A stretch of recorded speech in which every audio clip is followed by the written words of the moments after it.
blocking the view. So first of all, Chanukah Sameach to everybody, and we, of course, celebrate the light of Chanukah and whatever it brings about. But I want to talk to you about something that I've been asked a lot lately, and it's something that we usually don't want to deal and so on and so forth. That's about Jewish burial and cremation. And whether we know that burying a person is really necessary. So we know that it's, first of all, is a very important mitzvah in the Torah itself. The obligation to bury a person, Chazal learned from the pasuk in the Torah in Sefer Dvarim. It says, "Lo talin nivlato al haaretz ki kavod tikbarenu bayom hahu." In other words, when we have a person that was a stone, let's say like a ben sorer umoreh, you have to bury that person that day. That day, kavod tikbarenu bayom. And in that pasuk, we actually have two mitzvot. We have mitzvat aseh and mitzvat lo ta'aseh. Mitzvat aseh of kavod tikbarenu, to bury the person, and mitzvat lo ta'aseh of lo talin. Lo talin is as soon as a person becomes deceased, as soon as he dies, we should bury him as fast as we can. In Yerushalayim, they bury people at night. Why? Because in Yerushalayim it's even greater to not to leave a person unburied. Of course, there are always circumstances and other things that we have to be concerned with. But as soon as a person dies, we have to bury him right away. And of course, the question is why? Why is it like this? Now, the Rambam writes in Mishnah Torah. He writes the following. V'chofrin ba'afar me'arot, and we dig in the grave or we excavate grave, because that's what they used to do sometimes over there. Osin kuch b'tzad ha'me'ara, they make a little niche in the walls of the cave. V'kovrin oto bo ufanav lemala, we bury him with his face up. Umachzirin ha'afar va'avanim alav, and we cover him. Umetzainim, and in other words, we put tombstones. Et kol bet hakvarot, and that's in Halachot Avel, Perek Daled, Halacha Daled. And there is Tziyun HaKever, marking the grave, came to warn us from coming to a grave in an unintentional way. In other words, we have to be aware that that's a graveyard, somebody's buried there, not to accidentally walk there. Why? Because walking over there is going to bring tumah upon you. It's going to be tumat met. It's going to come upon you. And also another reason is because of the special need that we need to have towards the deceased. We are concerned with that as well. Now, because of that, we want to put a tombstone or marking on that person. That a person is just going to be just buried like this with no indication that somebody is a human being, is a person, is a Jew buried here. I mean, it's a matter of human decency. And it says the following. The pasuk that we are, as we said before, we're talking about the person who died in Beit Din, and after he died, we need to really hang his body out to be mefarsem, and to really warn people from coming up to do what this person did. And we have it, Kiyeh be'ish chet mishpat mavet ve'umat v'talita oto al ha'etz. All ha'ugei Beit Din, we hang him on a tree for this short period to warn the people not to do the averah that this person did. However, from that we learn in a Kal Vachomer, right? If there is, and the Kal Vachomer is like this, if there is an obligation, we are obligated not to desecrate, and we obligated to bury, and we need to be concerned with his kavod, even if a person is such a rasha that he was killed in Beit Din, Kal vachomer to any other person that we have to bury right away. Now, of course, all of a sudden, it might give a certain clarity to you. Why is it so bad to delay it especially when it comes out of convenience for burial? It creates a tremendous suffering for the neshama. Maybe we'll talk about it later, maybe we won't talk about it later. But what the spirit, the soul of the person goes through is an unbelievable grief and sorrow when it's not being buried. So we are concerned with that as well. That obligation of burial is a part of what we call kvod hamet, the honor of a dead person, and also the prohibition that we have not to be mezalzel. In other words, not to take it lightly, the corpse, the dead body. People think it's a joke. I mean, I've seen horrific things. I mean, whether it's medical school, whether it's some, they take pictures with dead people. Oh God. Now, that has to do, and by the way, whether you are Jewish or not Jewish, there is a certain decency that you have to act upon the dead body. Why? You cannot be disgraceful for something that was created in the image of God. No difference if it's a Jew or not Jew. You have to remember that. And that of course brought about a tremendous effort from us of what we call bringing Lavi, a person, to be buried bekever Israel. One of the things that my father told me, alav shalom, in 1970 when there was the Suez Canal, there was a tank. I told you this. There was a tank that they were going on patrol, and that tank was ambushed by Egyptians commando. They crossed the Suez Canal and they ambushed, and the tank was in the middle of the patrol there. Of course, it was very, very hot, and they were afraid that there are still hostiles in the area, and they needed volunteers to bring the bodies out from the tank to be buried. They did not command anybody, was volunteering, because it was almost like a suicide mission. My father and another guy was one of these people who actually went and retrieved the bodies out, because my father was also a bomb engineer, so they had to check to make sure they're not booby-trapped. Because the Arabs knew they do so, and that's what he did also in 1973 in the Yom Kippur War, where the Syrians were deliberately booby-trapping bodies of Israeli soldiers because they knew how important to us is to bring it to a burial. So they figured, hey, we're going to take two birds in one shot here. Also, not only the person who died, but also the people who come to be mitasek with the. So they basically had to go body by body. He was in the front line with the commando troops that were in the front line. Body by body, they had to go, put their hands out there to make sure the whole thing is not booby trap, and then to bring him into Kever Israel. So, such a thing, and I said to my father, I said to him, weren't you why would you do that? Why would you put, you had two kids and a wife, right? You had me, my sister, my mother. Why would you volunteer to go into a place that is considered to be still a hostile environment, to bring dead bodies out from attack? They're dead. Why would you do that? I was a kid, I remember that. So my father said to me, look, straight out, what do you mean, what do I do? It's to bring Lavi to Kever Israel, to bring him to be buried. By the way, that's what I call Avat Israel. I don't know if I would do that. But for him it was obvious. What's the inyan here? To bring a person to Kever Israel. So that is something that is very, very important to us. Very, very important to us. And there are other sources in the Tanakh, in the Bible itself, that talks about, that we have about the importance of burial. And you have to understand that attitude towards burying people, it's not necessarily only for Jews.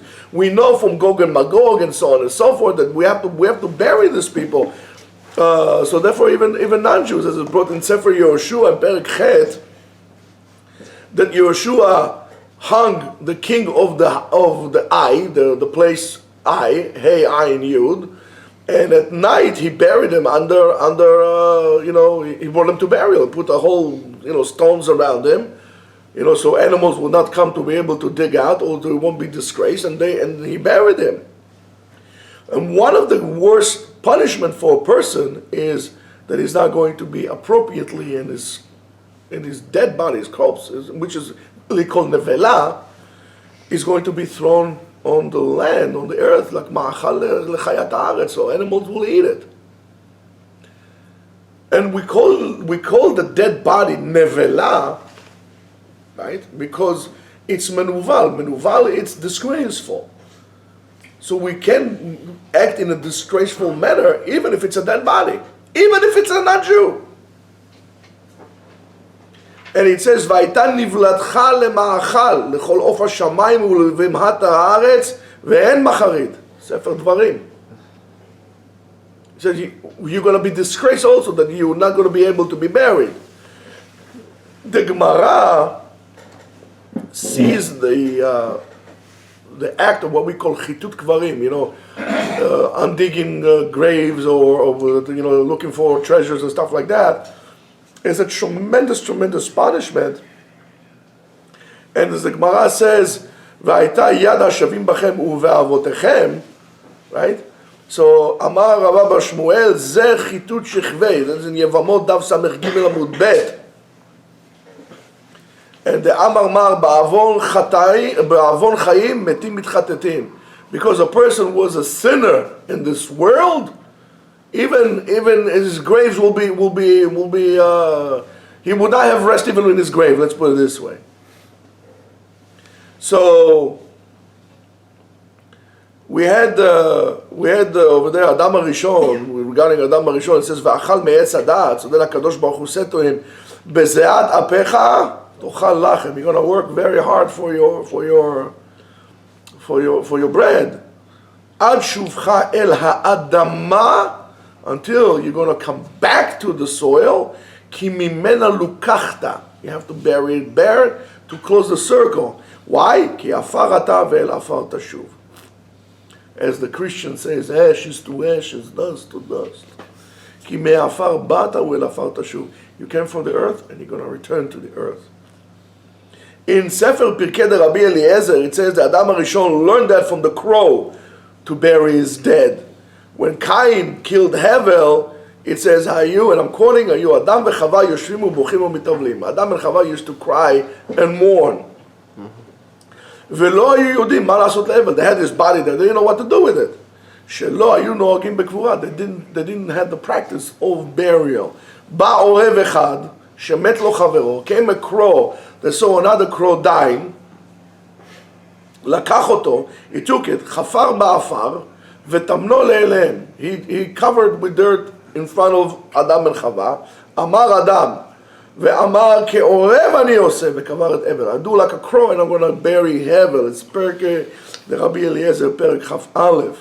And it says also regarding Avraham Avinu, we all know, כיחה, כיחה, the Ephron, right? It says, אחוזת קבר, לשרה במערת המכפלה. Right? In Hebron, for those of you. וקבר אותה שם. Moshe says, ולא ידע איש את קבורתו עד היום הזה. So, we spoke before about the honor that we have of what we call kavod hamet, the honor of the deceased. And that's something that in Judaism, it is very, very important. What we do for the dead person, it should be, not everybody can come and do so. לא כל אחד יכול לבוא לתול את השם and do whatever he wants. We need to take people who are really Yirei Shamayim.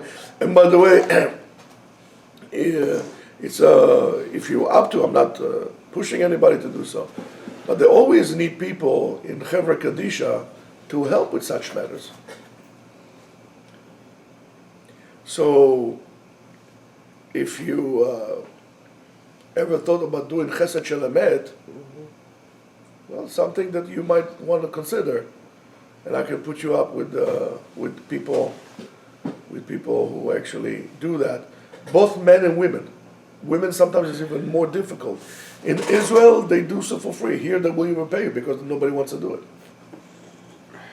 in Israel, they take the biggest, and not only in Israel, you should know, all over Jewish exiles, all the time, when they live in communities, people who were in Chevra Kadisha were considered to be the one of the most important people out there, because they were doing Melechet Shamayim. I mean, it's a great thing to be able to bring somebody to be kavod with a person, whether you do the tahara, whether you do the taharot were not done just by everybody, but chashuv people. Whether to do the tahara, to be the shomer, to say tehillim. We are so concerned with the kvod hamet that we don't even leave them alone. There's a shomer, a guard, a human guard that sits there. And he reads tehillim and so on and so forth. I guess the dead wants to wake up one day, ask for a cup of tea, there's going to be quite of an ordeal. But there is a shomer there. There's a person who guards there. We are concerned with Shkod HaMet. We say, okay, he's dying. Allah put him somewhere. He's dead already. Where is he running, right? No! We are concerned with him. Who else would put a shomer?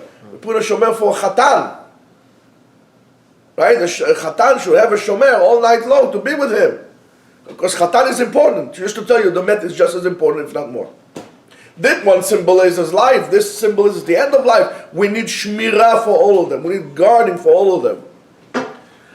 And so we have the issur of alanat hamet, of leaving the dead body so it won't be disgraced. I mean, the body decomposes, right, doctor? Body decomposes very quickly. Very, very quickly. And within 24 hours of the person dying, you're already going to smell. Right or wrong? If I'm wrong, tell me. I mean, it smells right away. What goes through the human body when they die, it's, if you're going to leave a dead body just like that, our body is 7% water, there's bacteria inside, it's going to burst, it's going to be leakage all over, right or wrong? You don't believe me? Ask the guys in the fire department or in Atzala or places like this that sometimes, they go into people, and that's unfortunately happens a lot, of people who live all by themselves. And always comes to ask myself, I said, how are we as a society that we have people living in buildings or in houses and we don't even go to check if the person is alive or dead? And they fall and they can't get up and they die or something like this, and then simply die like this over there. And they can stay there for weeks until the place is unbearable smell. So we try to make sure that the body does not get disgraced. Again, this is B'Tselem Elokim. And so we have to bury a person right away, as it says in Sanhedrin, Daf Mem Vav Amud Aleph, regarding Haroge Beitar. After the rebellion of Bar Kochva, Chachamim made a takana in Yavne, which takana they made? Hatov ve'ameitiv. Right? Because they brought Haroge Beitar. What happened with it? The Romans forbidden the Jews from burying the people in Beitar. However, for the time that they were out in the field, and you have to understand it's pretty hot in Israel, the body did not start to decompose. There was a miracle that happened. So, Kadosh Baruch Hu did the miracle for them. So, Chachamim were metaken the takana, brikat hatov ve'ameitiv. Tov ve'ameitiv, for Haroge Beitar, which is the fourth bracha that we have in Birkat HaMazon, as a gratitude that we have, that their body were not disgraced by an unfortunate thing that we couldn't be able to bury it. Guys, look at Masechet Brachot Daf Memchet over there. Amud Aleph, it will tell you about this. You should read it. So you should know about it, and you should know what you're doing. So it is very important. As we said again, not to leave the person unburied, to bury him right away. In other words, we understand that every person was created in Tzelem Elokim. Even if it's the biggest criminal in Am Yisrael, is still considered in Tzelem Elokim, and we have to bury that person. Because again, it's a disgrace that something in the image of God is created, whatever that means, would be rolling in the streets, or will be left hung on a tree, or so on and so forth. HaKadosh Baruch Hu created our body, and Dafka, this body, causes that we could be mitkarev leHashem. The neshama itself wants to go. But us, the body is what we do the mitzvot with. We put that tefillin on, we go to shul with, and all these things. That's what we do. We guard our eyes. It's also mitkarev leHashem. So, and if it wasn't the body, if it wasn't the behemic body that has the urges and the needs, right, as like an animal, right, we would be like angels, and therefore we won't be able to come closer to Hashem because an angel is stuck in that level. That's it. It doesn't go up levels. And since the body gives us the problems, right, so the body also deserves that kavod because we see it as a good thing. And it says in Pirkei Avot, Yafa sha'a achat b'tshuva u'ma'asim tovim ba'olam hazeh mikol chayei ha'olam haba. It's more important to make tshuva, to live in tshuva of closeness to HaKadosh Baruch Hu, 1 hour in your whole life, rather than the whole life of olam haba, because you're seeking to get closer. That's why we need to give the body the appropriate honor that he needs, and to bury it appropriately, as a reflection of Tzelem Elokim that comes about in our body. You can turn it off. Turn it off. Now, of course, there's other guys. You want me to stop here, or you want me to continue? Continue. So, of course, we all believe in Tchiyat HaMeitim. It's one of the principles that the Rambam had guide us, because we're so perplexed. It guide us to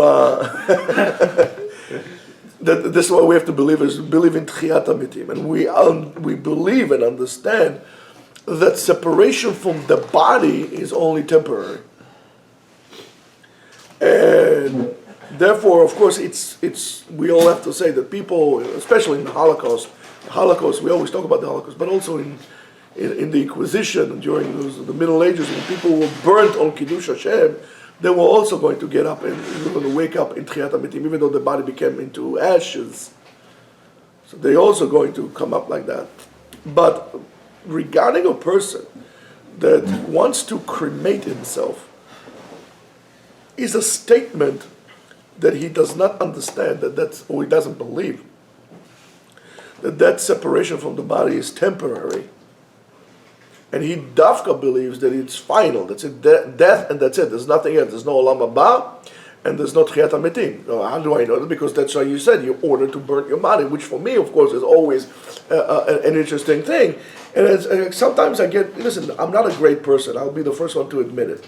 But even small people like me sometimes had enough, and maybe because that I don't understand. But what I don't understand, I'm trying to tell you, is the following.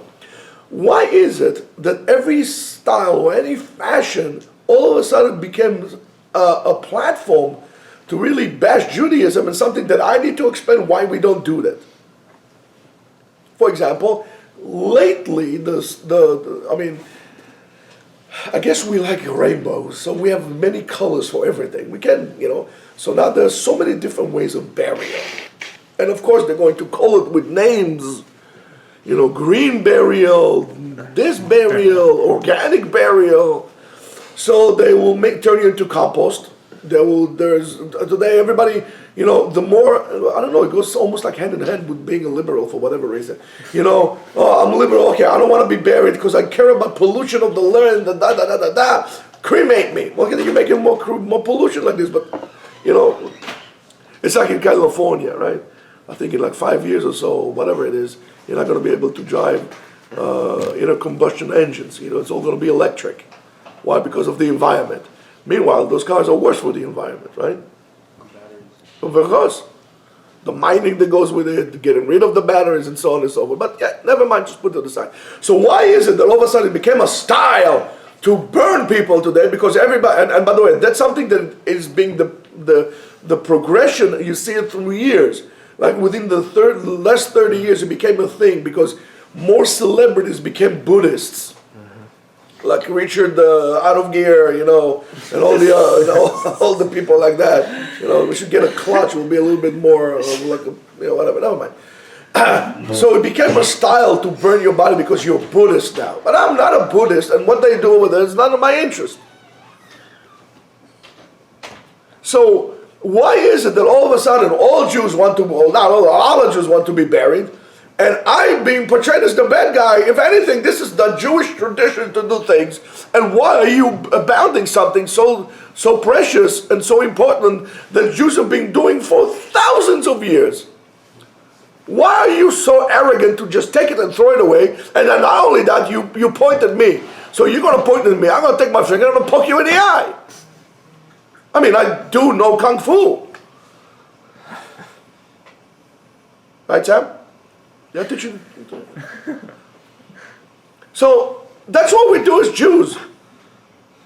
Why are you trying to tell me that burying people is something that we did for thousands of years, all of a sudden the tradition is bad? I mean, if that was the Native American way to do so, to put the bird and then the crows eat it or the eagles eat it, and you would say it's so fantastic. Well, if that would bury it, you'll do it also? I mean, what's wrong with your backpack? Go to an orthopedic or go to physical therapy. I can give you a nice physical therapy. Korean people, they're wonderful. They have the same last name. It's crazy. Do you understand what I'm saying to you? Just because it's Jewish, now you have to do something so extreme again. So it means that you absolutely don't understand anything about your traditions. You don't understand anything about Derech Eretz. You can always preach all Derech Eretz, but you want to burn yourself and burn others without asking. That's terrible. It's so bad that in Israel there are organizations that will do it for you free. They will do it for you free. You just sign that you want to be cremated. We'll take care of everything. We'll do it free for you. This is ridiculous. We're talking about Israel. Bichlal, for us to burn people is a horrific thing. And I don't know, at least for me, I can speak for myself, always associated with me and Auschwitz. To burn a human body is something that I can't take out of my DNA. And we should all be, with our DNA, not to bury people. We're not Nazis. We don't burn people. We bury them. We don't burn them. So I don't understand what is this thing. I can do with my body what I want. No, you cannot. This is not your body. It was given to you. You can't do what you want with your body. It was given, and you need to maintain your body also when you're alive. You're not your boss. If you think that you own your body, well, please tell your body to regenerate itself. How about that? Tell yourself to grow another ear. Let's see you do that. You don't own anything. So when we see it, unfortunately, we'll be able to see what Tchiyat HaMetim is. Right now we can't see, but we're going to see the reality.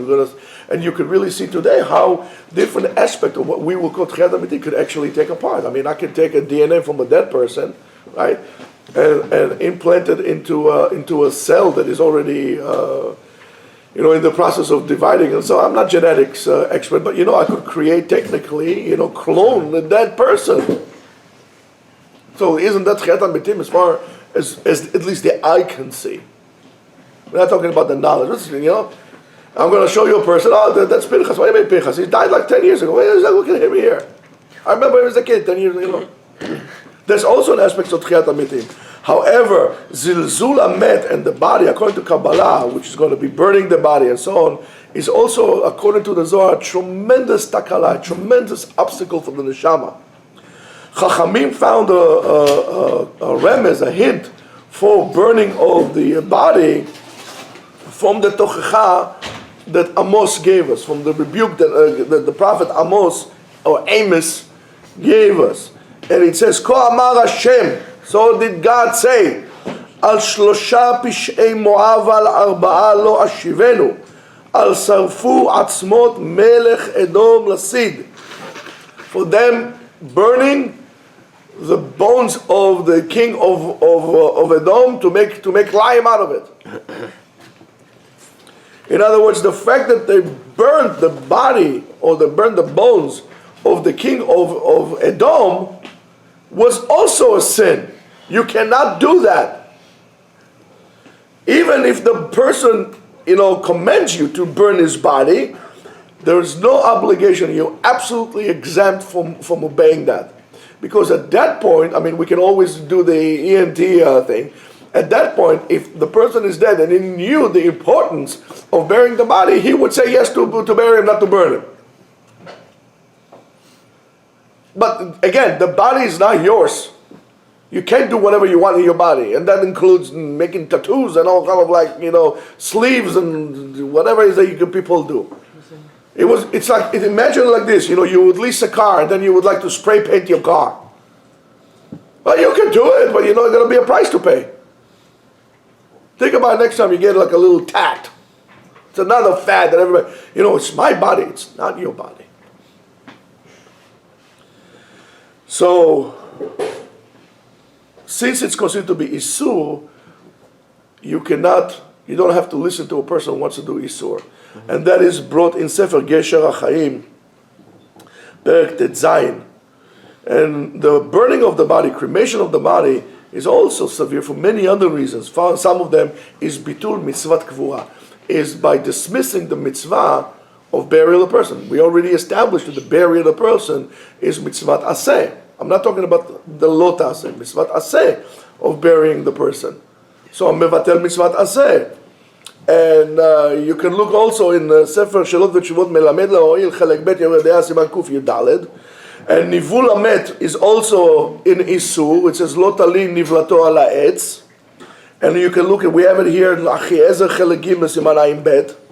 And there's also more than that, the Isur Bechukotahem Lo Telechu. That's what the Goyim do. And that is the Svara that brings Shut Dat Kohen Yoreh De'ah Siman Kuf Tzadik Zayin. That's the problem of, these are all problems about burning the body. And also this acknowledgement of what we call Tchiyat HaMetim, resurrection of the dead, as again the Achiezer brings in Chelek Gimel Siman Ayin Bet. So you see there's a whole multitudes of problems here, but just so-called, I want to burn my body. If you're going to add, if you're an environmentalist, add all these problems, and you're getting a guns and mice over here. The Rav Chaim Ozer specifically said the following: Al davar she'elato im mutar lisruf metim. He specifically talks about it, and you should look also in Shut Bet Yitzchak Yoreh De'ah Chelek Bet. That is a very long shuvah that says you're absolutely not allowed to do so. Why? משום שכל הנקברים לא יישרפו כמבואר בשלהי מסכת תרומה. All the people who dead, you cannot burn them. Again, that's what they do in India. Okay, let them do whatever they want to do in India. But I am obligated to do what HaKadosh Baruch Hu and what the Chachamim told me to do. And he says over there, והעיקר, and I'm quoting, שמצוות קבורה, the mitzvah of burial of a person, שהתעסקו בזה אבות העולם, that, listen, Avraham Avinu was מתעסק with Sarah to bury her. Avraham Avinu. Yosef and all these people, when Yaakov died, they did it. אבות העולם, ומי שקובר את מתו מאמין בתחיית המתים. If you bury a person, you believe there's going to be a תחיית המתים. והשורף, he writes, a person who cremates his body, הרי הוא ככופר בתחיית המתים. He disacknowledges and he says, I don't believe there's going to be resurrection of the dead. Look at Achiezer again, Chelek Gimel, Siman Ayin Bet. Because of that, in the Yerushalmi, Masechet Ketubot, Perek Yud Aleph, and in Bet Yitzchak, Chelek Bet Siman Kuf Nun Hey, it says, she'en tokef letzava'ato, a will that the person left that commands you to do an isur, to do a prohibition, like burning his body, אין לה תוקף, ויש לקבור אותו כמנהג המקובל. In other words, you can say whatever I want, you can give your money to this one, you can give your house to the other one. Again, you're still obligated, l'fi Torah, and you should know that, and I should let you know that. When a person writes a will, the will has to be also be according to Jewish law. For example, let's say you have a daughter and you have a son. Right? You can't say I give everything to my daughter, nothing to my son, because that's my will and that's what I do. Again, the money that you have was given to you. It's not yours. Proof for that, because you're not going taking the money with you. It was given to you. So therefore, if a person commends to burn his money, we don't listen to him. What is he going to do? Okay, sue me afterwards. Come to Olam Haba, we'll say who is right. Sue me. What do you want to tell you? You're that person. Of course, there's a problem when you have, let's say two siblings. One wants to do the right thing, and one is an imbecile, wants to bury his, because you think, and it's a very wonderful thing, They take the dead person. I mean, that's ridiculous. Here, give me this container of yours. Yes. Right? Here, they go like this. Here's Daddy.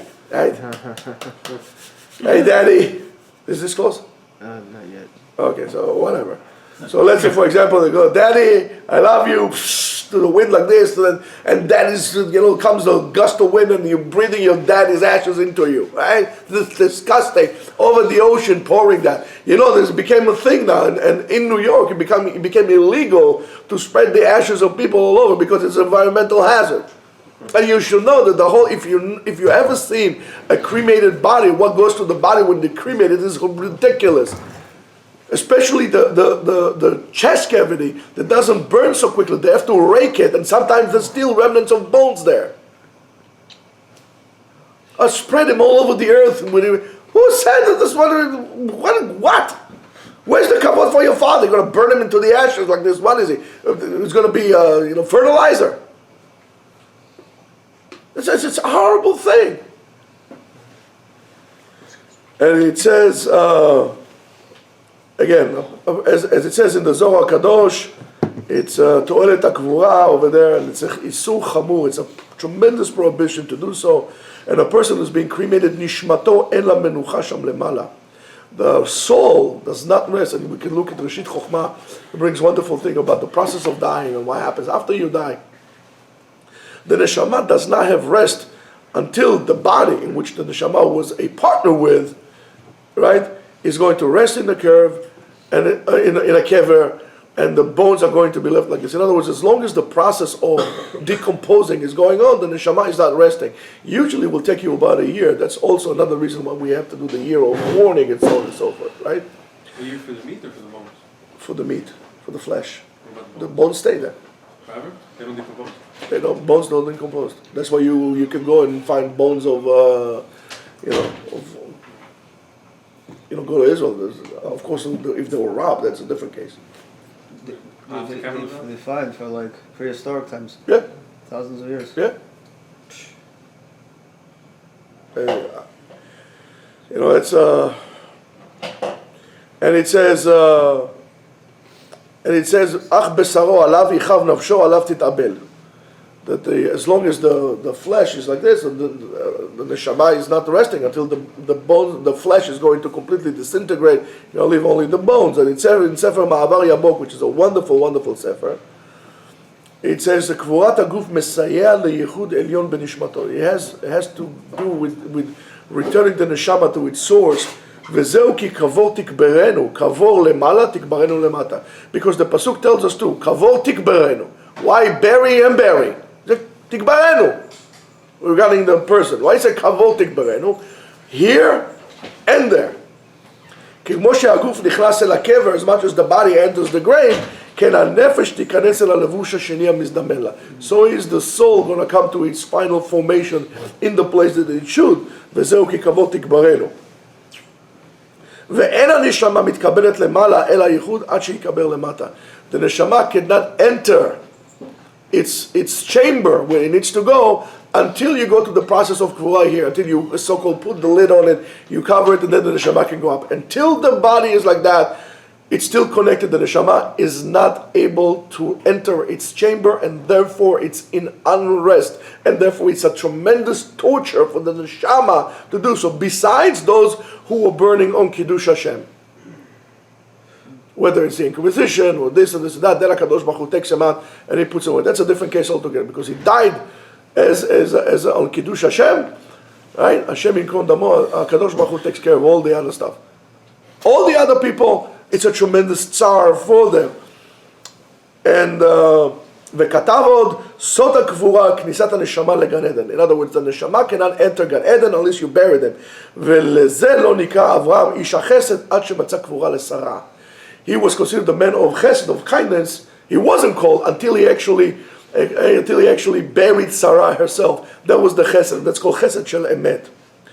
And Arav Ben Zion Mutzafi, which is one of the greatest Sephardi poskim, says, and this is very, very tough what he's saying. I'm almost done.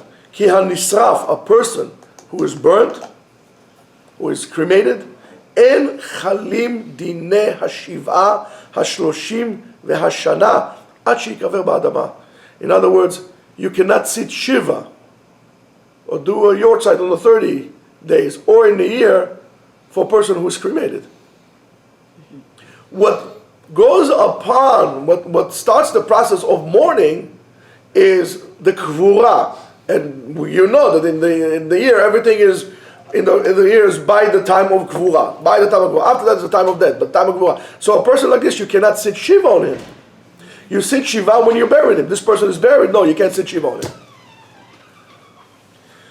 And it says, Ki akrovim tluim b'matzavo. Yes, the relatives, their state depends on what you do with him. V'kol od lo chazar la'afar, as long as he didn't go back to the earth, en lehem leitabel v'nisharim onenim, in the state of onen, and they're not avel. In other words, you can't even say kaddish for him. V'chenu b'talmud u'b'poskim, and in Sefer Tzror HaChaim of Rav Mordechai Eliyahu alav shalom, and in page 12 over there it says, and he wrote the following: מנהג ירושלים של הלוויית האבא לא הולכים, לא הבנים ולא הבנות, וגם לא בני הבנים ובני בנות. Yes. To the funeral of the father, none of his relatives, not even grandchildren, go to the funeral of the father. And of course, the minhag of Eretz Yisrael is lefi Kabbalah, and minhag Yerushalayim is like this also. And that is something that is done with utmost spirituality. So people who are so spiritual and noble, right, don't know anything what they're doing, because that's akol lefi, they call behararei hakodesh. It's all about holiness and spirituality.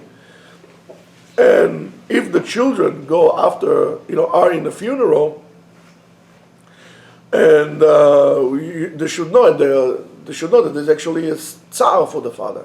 We're not getting into it exactly why now, because it's not appropriate for this setting, but it's a tzar for the father if the child will be there. However, the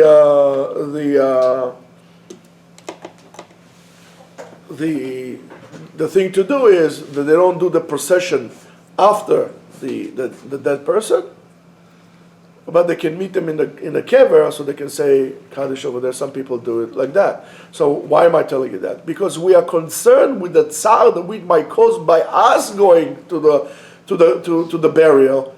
So we try to prevent even that in any kind of tzar, because all the tzar that we will cause, or anything that we will do inappropriate for the dead person, is considered to be kvod hamet, the honor of the deceased. And therefore we have to and obligated to do so. Therefore, if you know of anybody that wants to be cremated, you have to do whatever you can in your power to convince them not to. And you have to understand, to tell them the severity of doing such a thing. And of course, we all want to get up in Tchiyat HaMeitim. Hopefully we will. Mm-hmm. Hopefully we'll see Tchiyat HaMeitim before we're going to be able to get up in Tchiyat HaMeitim. I want to see Tchiyat HaMeitim while I'm alive, not after I'm dead. So you have to explain it to the people. And you have to explain to the people that if you are cremated, nobody's going to sit Shiva on you, nobody's going to do a yortzeit for you, nobody's going to say Kaddish for you, nothing. And hopefully they'll be able to change. And I hope that we'll be able to increase, first of all, the awareness of the importance of such a thing. That's why it's very important also not to do all kind of shows and all kind of like carnivals in the time of death and the funeral, without a doubt. Mm-hmm. And there's no need to read poetry in Russian when you do such things as well, which is a horrible thing that people do. And Kvod Hamet, we also don't bring pictures, because we are not Chinese. They go like this with the picture. It's not like round three, with the pictures like that. And that has to be stopped. And without a doubt, putting pictures on the tombstone, that has to stop. But for whatever reason, nobody wants to talk about it, because that's a Muslim tradition, that's a Jewish tradition. A Jewish tradition, we are so concerned with the tzar of the man that we try to write his name, his parents' name, if we know the days that he was, when he was born, that's it. Why? Because we don't want to say he was such a tzaddik, it was such a thing, but Lemaisa he wasn't, he's going to be judged with this in Shamayim. So we are concerned even with that. Even big rabbis didn't write anything. They just wrote like this. So we are so concerned with Kvod Hamet. We have to understand and educate the people to it. And it is the job of the rabbis, first of all, and I hold them responsible for such things, A. B is also a job of each and every one of us to educate the people around us that is not educated, because we, Chas v'Shalom, are going to be in situations that it's going to be hard for us. And not everybody has the backbone to do the right thing, and then you're going to find yourself doing things that you should not be doing. So you should educate the people to do so. And hopefully, by this, ואתם מדבקים בהשם אלוקיכם, חיים כולכם היום. חזק וברוך, חנוכה שמח. Amen.